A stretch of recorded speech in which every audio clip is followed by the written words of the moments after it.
네, 오늘 우리 주신 하나님 말씀은 창세기 16장 1절부터 우리 16절까지 말씀입니다. 먼저 1절, 2절, 3절 말씀 제가 봉독합니다. 아브라함의 아내 사레는 출산하지 못하였고 그에게 한 여종이 있으니 애굽 사람이요 이름은 하갈이라.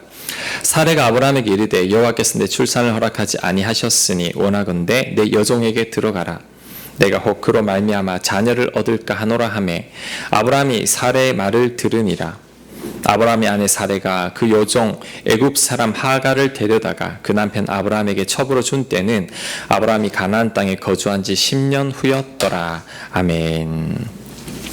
유태인들이 유대인 6월절에 꼭 부르는 노래가 있습니다. 아나마밈이라는 이 히브리어로 된 노래인데 뜻은 나는 믿는다라는 그런 노래입니다. 이 노래는 아우슈비츠 수용소에서 이제 작사 작곡이 되어 불려진 노래인데 가사가 이렇습니다. 나는 믿는다. 나의 메시아가 나를 돕기 위해서 반드시 찾아오리라는 사실을. 그런데 메시아가 안 오죠. 수용소에서 유태인들이 하나둘 가스실에서 죽어 나갔습니다. 낙심한 유대인들이 그 노래 후반부에 한 소절을 더 넣었다고 합니다. 그게 뭐냐면 그런데 때때로 메시아는 너무 늦게 오신다. 자, 너무 늦게 오신다는 고백이 아브라함과 사라의 고백이라고 생각합니다. 왜냐하면 아무리 기다려도 하나님께서 아들을 주시지 않습니다. 하나님의 응답이 너무 늦죠. 그래서 오늘 성경에 아브라함과 사라는 결국 믿음을 저버리게 됩니다. 아브라함도 우리와 똑같아요. 지난주에 하나님께 인정을 받았죠. 믿음이 있다고. 그런데 한 주 만에 그 믿음이 다시 바닥을 치고 있습니다. 믿음이 실패하고 있죠. 왜 실패했을까요? 자, 오늘 그 원인을 이 본문에서 한번 찾아보겠습니다. 그래서 오늘 이 본문을 잘 살펴보면 우리들이 믿음에서 실패하는 이유를 알 수 있습니다.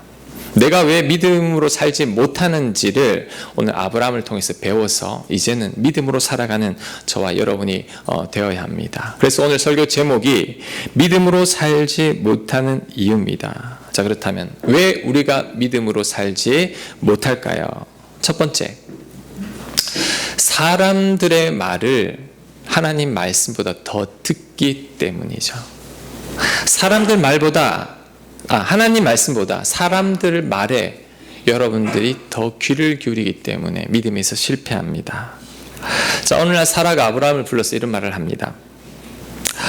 10년이 되어도 아들이 안 생기니까 나는 이제 할머니가 되어서 아이를 낳지 못하니까 당신 첩을 통해 아들을 낳으세요. 자, 2절 말씀 우리 같이 한번 읽겠습니다. 시작. 사레가 아브라함에게 이르되 여호와께서 내 출산을 허락하지 아니하셨으니 원하건대 내 여종에게 들어가라. 내가 혹 그로 말미암아 자녀를 얻을까 하노라 하매 아브라함이 사레의 말을 들으니라. 자, 끝에 아브라함이 사레의 말을 들으니라. 자, 아브라함이 믿음에서 실패한 이유가 바로 여기에 있습니다. 아들을 준다고 해도 10년이 지나도 주지 않고 아내는 점점 늙어 할머니가 다 되었고 하나님에 대한 신뢰가 점점 사라져가죠. 하나님 약속 어떻게 된 거야? 그런데 마침 사라가 첩을 통해 아들을 낳으러 갑니다. 여러분, 하나님 말씀과 아내의 말 중에 자, 아브라함이 어떤 말이 더 귀에 잘 들렸을까요? 아내의 말이 더 잘 들립니다. 그럼 여러분 질문 한번 해볼게요. 이 아브라함 집안에 서열 1위가 누굴까요? 네, 누군 것 같아요? 아브라함 집안에서 누가 서열 1위일까요? 네? 사라입니다. 어떻게 알 수 있느냐? 자, 이때 당시 문화는 만약에 아내가 아이를 낳지 못하면 남편이 첩을 바로 드릴 수 있습니다. 일부 다쳐져요. 자, 그런데 아브라함은 아들을 못 드리고 있어요. 할아버지가 되어도. 왜 그럴까요? 사라가 원치 않기 때문이죠. 애처가인지 공처가인지는 모르겠지만 어쨌든 이제 아브라함이 사라의 눈치를 보고 있는 거죠. 그런데 그 아내가 여보 첩을 통해 아들을 낳으세요. 여러분 얼마나 반가웠을까요? 네, 바로 그 사라의 그 말을 받아들이는 거죠. 게다가 가만히 생각해 보니까, 자, 여러분, 이것이 하나님의 손길일 수도 있겠다. 아브라함은 그렇게 생각했을 거예요. 왜? 15장 4절에 보면 네 몸에서 날 자가 네 상속자가 되리라. 첩을 통해 아들을 낳아도 그 신 아브라함의 씨잖아요. 아브라함의 정자잖아요. 그러면 하나님이 내 아내의 마음을 움직인 걸까? 하나님께서 사라의 마음을 돌린 게 아닐까? 아브라함은 분명 이렇게 생각했을 겁니다. 그러니 아들을 주시겠다라는 하나님 말씀은 귀에 들어오지 않고 여보, 여종에게 들어가세요. 그 말이 귀에 들어오는 거죠. 결국 여종에게 들어가라는 말대로 아브라함 아내 말을 듣습니다. 결국 아브라함 믿음에서 실패하게 된 거죠. 자, 우리들도 믿음에서 실패한 이유가 바로 여기에 있습니다. 하나님 말씀보다 사람들 말이 더 그럴듯하게 들려요. 성경 말씀보다 사람들 말이 더 신뢰가 갑니다. 하나님 말씀은 지키기 어렵죠. 융통성이 없고 시대에 뒤떨어지는 것 같고 이성적이지도 않고 합리적이지도 않은데 사람들의 말은 왠지 믿음이 갑니다. 합리적이죠. 더 타당하죠. 그러니 하나님 말씀대로 살기보다 우리들은 내 주변 사람들 말을 더 듣습니다. 성경 말씀보다는 내가 믿는 사람들, 내 가까운 사람들 말을 더 듣죠. 때로는 내 생각대로 살아가는 거죠. 근데 여러분, 그래서 믿음에 실패합니다. 사울이 그 좋은 예죠. 사울 왕은 하나님의 말씀을 해도 사람들이 뭐라 하면 귀가 사람 쪽으로 쓸려가 버려요. 사람들이 하자는 대로 다 해버리는 거죠. 그래서 사울은 아브라함처럼 믿음에서 실패하게 되는 거죠. 반면에 다윗은 사람들의 말보다는 하나님의 말씀을 더 듣습니다. 다윗은 사울 왕을 죽일 기회가 2번 있었어요. 부하들이 죽이라고 했습니다. 왜? 죽이면 더 이상 도망치지 않아도 됩니다. 왕이시여, 죽이세요.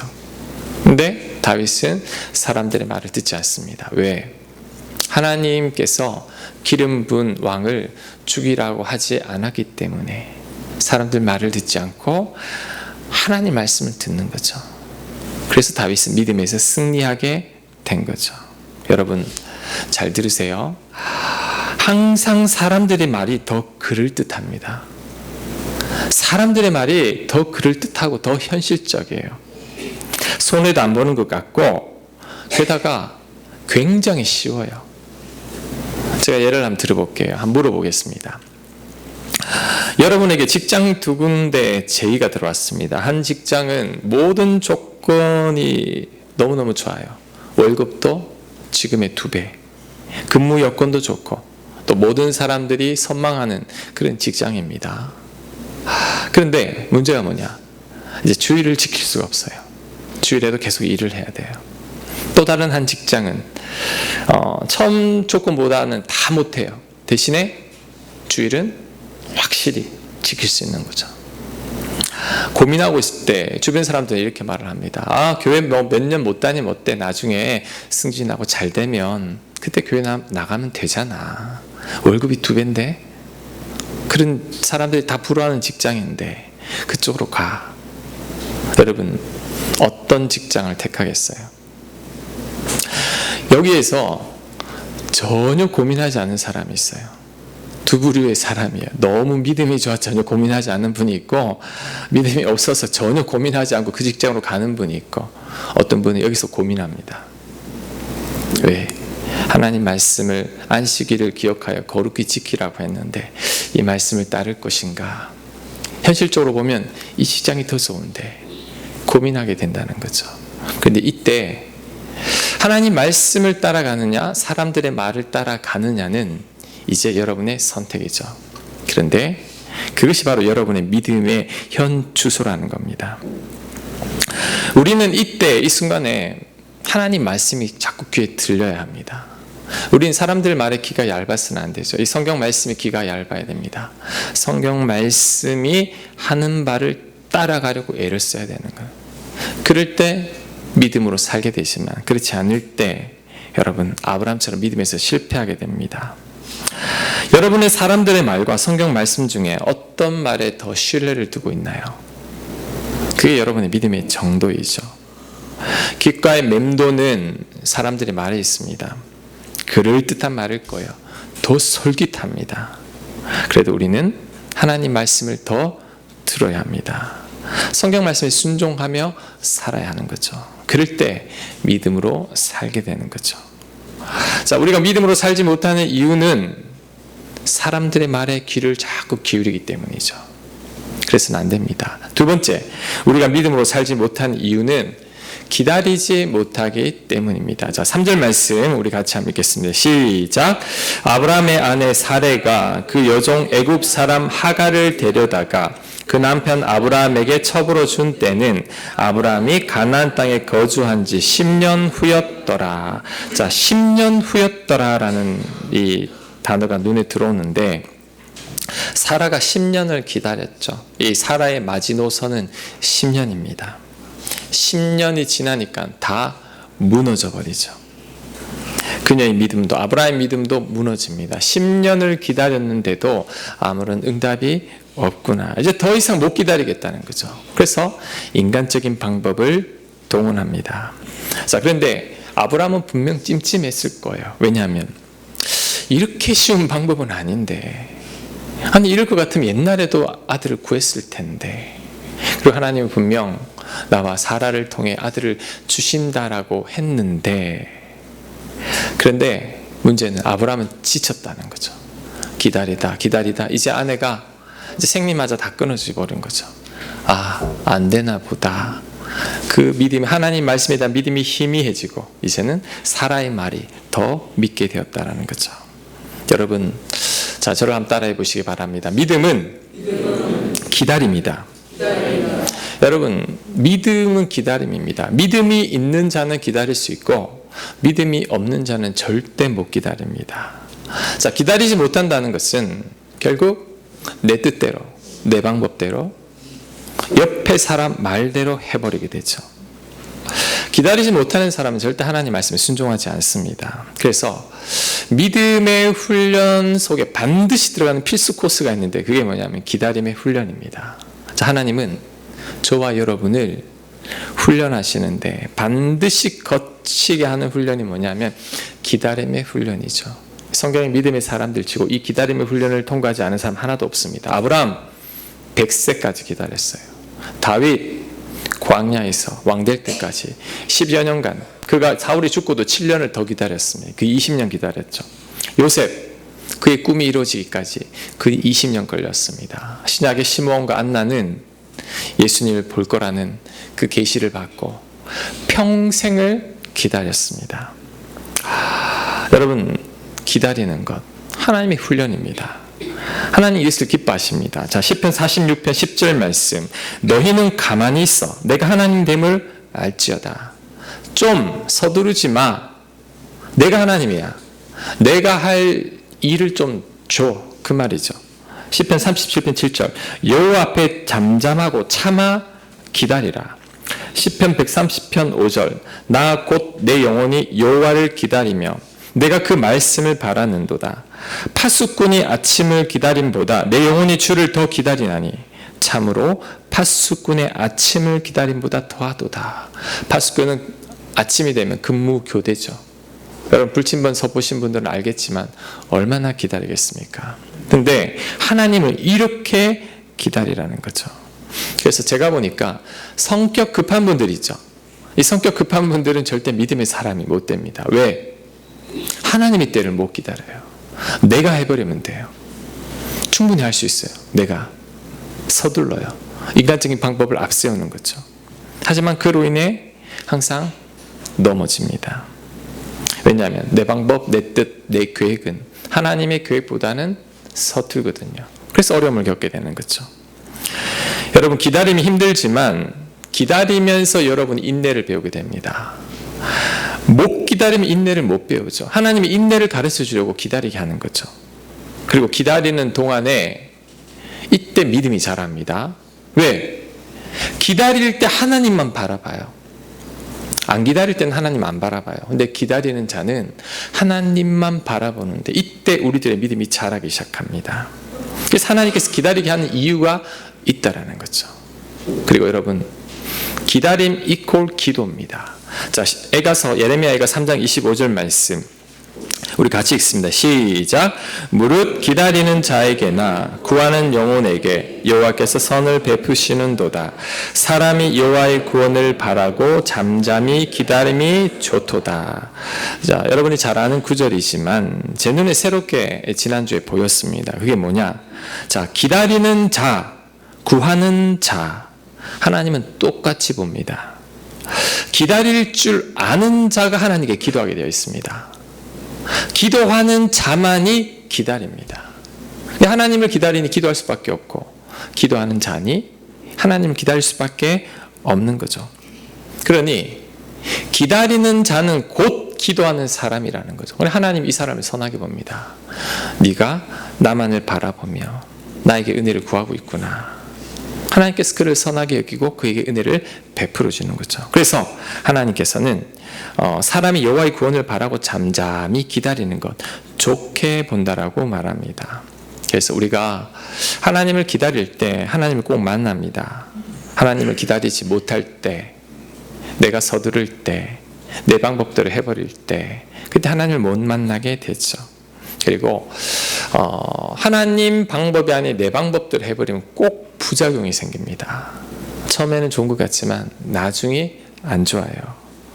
자, 사라도 그 하갈을 통해 이제 아들을 낳으려고 했는데 부작용이 생깁니다. 그게 뭐냐? 하갈이 여종이 임신하더니 기고만장해집니다. 사라를 업신여기고 멸시합니다. 그러니까 사라가 분노하게 되죠. 애 낳지 못하는 것도 서러운데 게다가 남편까지 네가 차지한 후에 이제 애 가졌다고 나를 무시해? 하갈이 화가 나서 그 분노를 남편에게 막 퍼붓죠. 아브라함에게 다 퍼붓습니다. 여러분, 연약한 아브라함은 어쩔 수가 없어요. 여보, 당신 좋을 대로 해. 그러니까 이제 사라가 하갈을 학대하기 시작하는 거죠. 자, 4절에서 6절 말씀 제가 읽습니다. 아브라함이 하갈과 동침하였더니 하갈이 임신하며 그가 자기 임신함을 알고 그의 여주인을 멸시한지라. 사라가 아브라함에게 이르되 내가 받는 모욕은 당신이 받아야 옳도다. 내가 나의 여종을 당신의 품에 두었거늘 그가 자기의 임신함을 알고 나를 멸시하니 당신과 나 사이에 여호와께서 판단하시기를 원하노라. 아브라함이 사라에게 이르되 당신의 여종은 당신의 수중에 있으니 당신의 눈에 좋을 대로 그에게 행하라 하매 사레가 하갈을 학대하였더니 하갈이 사레 앞에서 도망하였더라. 아멘. 자, 믿음으로 살지 못하고 인간적인 방법을 동원한 결과입니다. 사람의 방법은 그럴듯하지만 마지막이 안 좋아요. 지금 이 아브라함의 집안에 큰 풍파가 생긴 거죠. 그렇다면 하갈은 도대체 왜 이럴까요? 이게 바로 교만이죠. 임신했다고 지가 주인을 우습게 본 거죠. 그런데 여러분, 제가 늘 이야기하지만 성경의 나쁜 사람은 다 나라고 생각하면 된다고 그랬죠. 이 모습이 바로 우리들의 모습입니다. 여러분, 우리도 높아지면 이렇게 됩니다. 예외 없습니다. 저도 여러분도 100% 그렇게 됩니다. 높아지면 교만해집니다. 자, 저를 한번 보세요. 제가 지난주에 이제 목사님 한 분을 만났습니다. 그분을 이제 우연히 길거리에서 만난 목사님인데 그분도 이제 개척을 하셨더군요. 그래서 그분하고 이야기를 하다가 그분이 이제 방주 조각을 하세요. 방주 조각을 하는데 작품을 보면 엄청나요. 근데 그 목사님하고 제가 이야기를 하다가 이런 얘기를 나눴습니다. 높아지고도 겸손할 수 없을까? 저와 목사님이 내린 결론은 없다. 불가능하다. 절대 높아지면서 겸손할 수 없다는 거죠. 근데 한 가지 예외가 있습니다. 한 가지 예외가 있다. 그게 뭐냐? 그게 바로 가시가 있는 사람. 가시가 있는 사람은 높아져도 교만해지지 않습니다. 바울처럼 육체의 질병을 앓고 있거나 아니면 몹시 가난하거나 실패를 경험했거나 아니면 이제 아픈 손가락, 자녀죠. 내 자녀로 인해 많이 힘들었던 분들 끝까지 이제 그 자녀로 인해 또 힘들다 보면 그게 가시가 되는 거죠. 여러분으로 하여금 기도하지 않을 수 없게 하는 그것, 그 가시가 있는 사람은 높아져도 교만해지지 않더라는 거죠. 얘기를 하다가 목사님이 이제 본인의 가시 이야기를 했어요. 목사님, 제 오른손이 가시예요. 그런데 제가 보니까 오른손이 짧아. 이만큼 짧아. 이만큼. 제가 몰랐어요. 그걸 갖다가 3년 동안. 어떻게 그러냐니까 태어날 때부터 그렇게 태어났대요. 수술을 했는데도 안 고쳐지는 거죠. 그래서 어릴 때부터 놀림도 많이 받았고 그때 많이 힘들었대요. 그 오른손은 왼손의 30%밖에 쓰지 못한다는 거죠. 그런데 그 목사님이 방주 조각을 하세요. 오른손 대신 왼손으로. 그림을 얼마나 잘 그리는지 몰라요. 작품을 내는 거죠. 하나님이 참 놀랍죠. 3급 장애가 있는 그 왼손잡이 에웃 생각났어요. 왼손잡이 조막손 에웃, 그 목사님을 통해서 그 놀라운 작품을 만들어 내는구나. 하나님 참 놀랍다. 그런 생각을 했습니다. C.S. 루이스의 고통의 문제라는 책에 보면 이런 대목이 나옵니다. 제가 한번 옮겨봤습니다. 주부에 있으니까 한번 보십시오. 신이 인간에게 고통을 주시는 이유는 인간은 고통 앞에서 잠든 마음이 깨어나기 때문이다. 시련이 닥치기 전까지는 인간은 안락함 속에서 그 영혼이 깨어나지 않으며 감사와 은혜를 깨닫지 못한다. 그러나 사람들은 고통 앞에서 비로소 깨어나고 겸허해진다. 그렇죠. 고통이, 고난이, 가시가 여러분 나쁜 것만은 아닙니다. 고통이 있기 때문에 우리가 겸손해집니다. 고통이 있기 때문에 잠든 영혼이 깨어나고 고통이 있기 때문에 은혜를 맛보게 되는 거죠. 그러니 고통과 고난이 나를 힘들게 하는 가시가 하나님의 더 큰 사랑입니다. 그게 없다면 이 자리에 앉아 있지 않을 분들도 여기 많다라는 거죠. 오히려 고통이 없을 때, 잘 나갈 때, 내가 박수 받을 때, 아무런 문제 없을 때, 전 그때가 위기라고 생각합니다. 왜? 그때는 하나님 없이도 살만하거든요. 그러면 하갈처럼 저절로 교만해집니다. 하나님 은혜를 다 잊어버리게 되는 거죠. 자, 하갈이 교만해서 스스로가 대단한 본부인인 것처럼 착각할 때 하나님께서 그 하갈에게 여호와의 사자를 보내서 책망합니다. 그게 바로 9절 말씀입니다. 9절, 여호와의 사자가 그에게 이르되 네 여주인에게로 돌아가서 그 수하에 복종하라. 네 주인에게 복종하라. 까불지 말라는 거죠. 종인 주제에 사라가 너에게 은혜를 베풀었는데 네가 감히 그럴 수 있느냐, 그 말이죠. 저는 이 복종하라는 말씀이 꼭 우리에게 들려주신 하나님의 말씀 같았습니다. 하나님이 우리에게 말씀합니다. 복종해라. 자, 여러분 저를 한번 보세요. 주님 하자. 주님은 주인님의 약자예요. 그래서 여러분이 주님, 하나님 주님이라고 하는 것은 주인님이라는 것과 똑같은 거죠. 근데 우리 입술로는 주인님 하면서 주인님 말에 전혀 복종하지 않아요. 순종하지 않아요. 내 뜻대로, 내 고집대로 살아간다는 거죠. 하나님 우리에게 하는 말입니다. 하갈아, 너는 은혜를 알아야지. 사라의 은혜를 알아야지. 복종해. 하나님 우리에게 말합니다. 내가 너희를 구원했다. 내가 너희 주인이다. 순종하렴. 복종하렴. 여러분, 하갈처럼 절대 교만해서는 안 됩니다. 복종해야 합니다.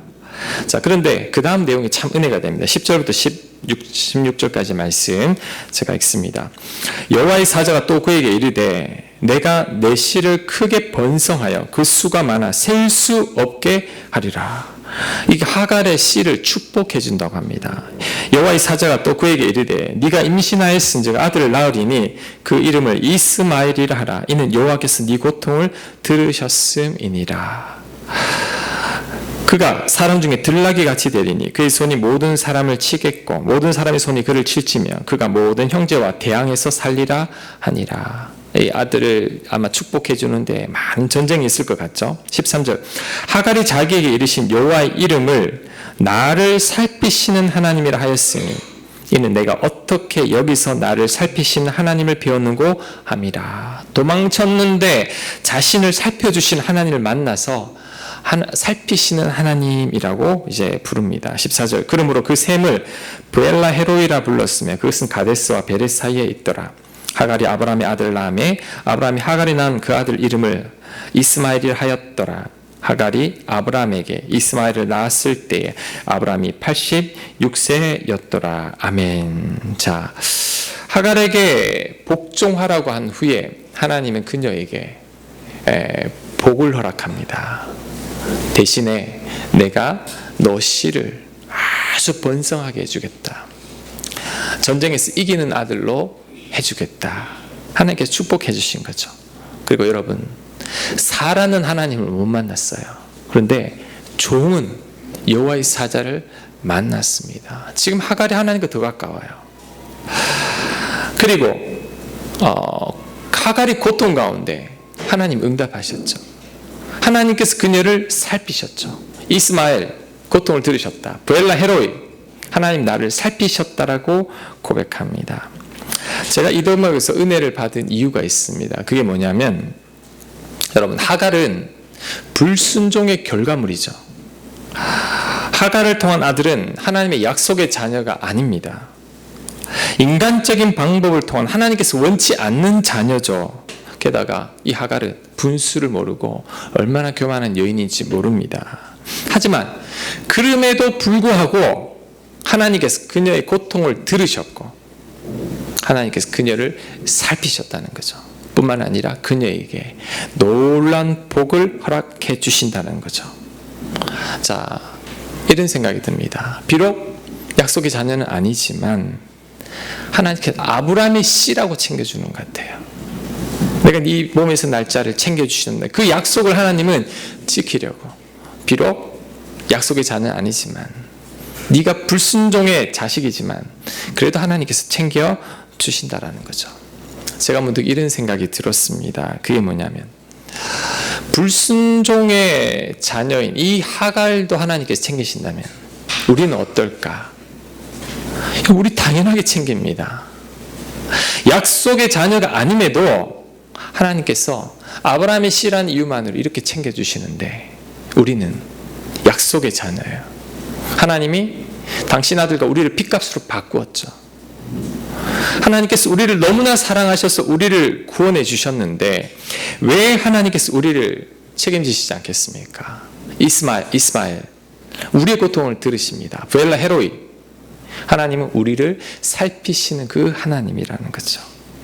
또한 아브라함과 사라의 이 불순종의 결과를 하나님이 잘 수습하고 계세요. 잘 처리하고 있죠. 뒷정리를 하고 있습니다. 자, 그렇다면 우리는 당연히 우리도 하나님께서 책임지시죠.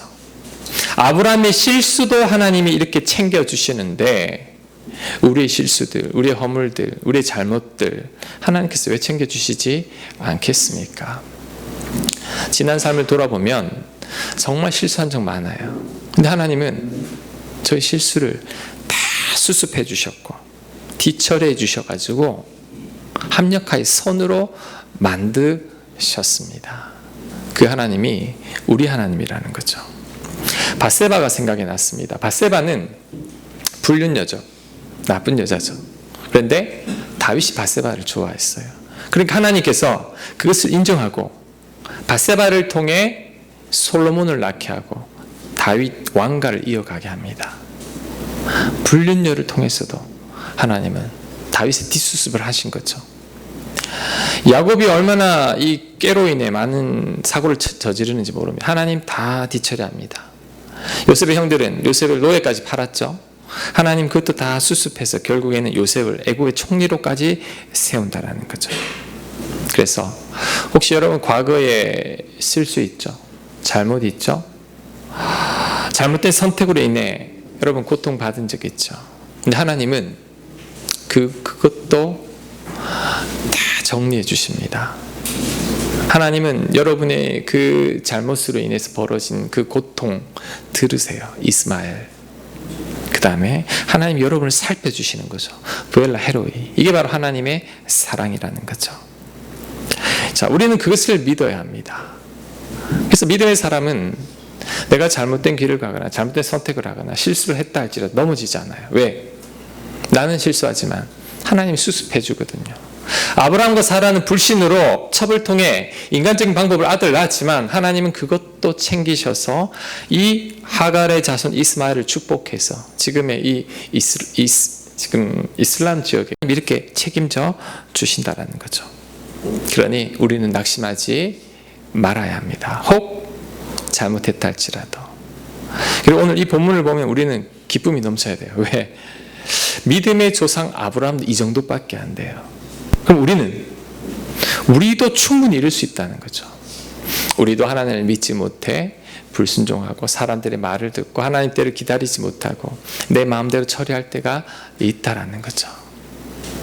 아브라함도 그랬으니 우리도 그럴 수 있다는 거죠. 하지만 그래도 괜찮습니다. 왜냐하면 하나님은 그래도 이 아브라함을 축복하시고 끝까지 인도하셔서 믿음의 사람으로 만든다라는 거죠. 근데 하나님께서 여러분을 똑같이 대합니다. 하나님은 여러분을 믿음의 사람으로 결국 만듭니다. 아브라함은 40년 넘게 걸렸지만 우리는 어쩜 100년이 걸릴지도 몰라요. 근데 하나님은 만듭니다. 왜? 우리는 하나님의 자녀이기 때문이죠. 우리는 하나님의 것이죠. 하나님 우리를 믿음의 사람으로 만드는 거죠. 분명 그 가운데 이 아브라함처럼 실패하고 넘어지는 경우도 많을 겁니다. 근데 하나님 아랑곳도 하지 않으세요. 왜? 끝까지 우리를 믿음의 사람으로 만들어 가실 거라는 거죠. 여러분 믿으세요? 여러분 삶 가만두지 않습니다. 하나님 끝까지 간섭합니다. 그래서 결국에는 믿음의 사람을 우뚝 서게 만드는 거죠. 오늘 아브라함과 사라의 이 실수와 연약함을 통해서 위안도 받지만 한편으로는 이들의 모습을 통해 우리는 깨달아야 합니다. 사람들 말보다 하나님 말씀 더 들어야겠구나. 기다리고 또 기다려야겠구나. 하나님을 자 그것을 배울 수 있게 되고 또 한편으로는 우리 살다가 여러분 실수한 것 잘못한 것 그거 하나님께 기도하십시오. 하나님 고통을 들으십니다. 부엘라 헤로이 다 뒤처리하시고 살펴주실 겁니다. 그 하나님이 저와 여러분의 하나님임을 믿으시기 바랍니다. 아멘. 자, 오늘 말씀을 보다가 우리 그 찬양이 하나 생각났어요. 주님은 산 같아서 찬양 가사를 한번 제가 읽어볼게요.